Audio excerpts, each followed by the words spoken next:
আজকে আমরা দেখব তৃতীয় শ্রেণীর গণিতের আরও একটা প্রশ্ন 2024-এর জন্য, যেটা অবশ্যই গুরুত্বপূর্ণ রয়েছে, দ্বিতীয় পর্যায়ক্রমিক মূল্যায়নে। সঠিক উত্তরটি নিচে দাগ দাও।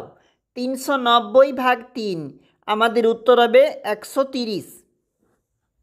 32/3 ভাগটিতে ভাজ্য হলো, উত্তর হবে 32। 10 × 2 + 5, সঠিক উত্তর হবে 25। একটি বর্গাকার চিত্র 4টি সরলরেখাংশ দিয়ে তৈরি। ও চিত্রটি হলো একটি বৃত্তাকার চিত্র।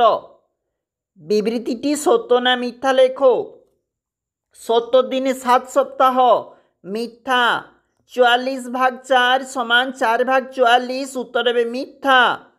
একটি কোনো ব্যাংক 1 লাফে 7 ঘর যায়, 5 লাফে সে যাবে 7 + 5 ঘর, উত্তর হবে মিথ্যা।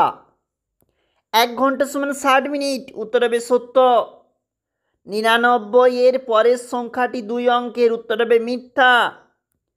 750 পয়সা = 7 টাকা 50 পয়সা।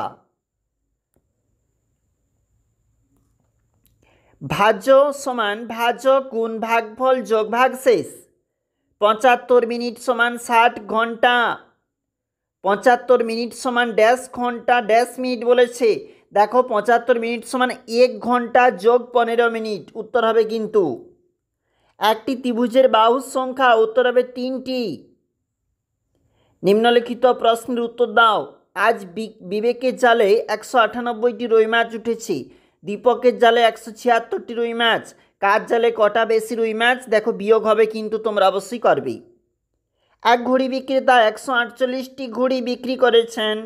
প্রতিটি ঘড়ির দাম 6 টাকা হলে মোট কত টাকা পেয়েছেন? উত্তর এখানে গুণ হবে। নিচে প্রশ্নে কিন্তু গুণফল নির্ণয় বলা রয়েছে। 25 × 5 = 125 এবং 24কে 4 দিয়ে ভাগ করলে উত্তর হবে কিন্তু 6। অবশ্যই দেখবে।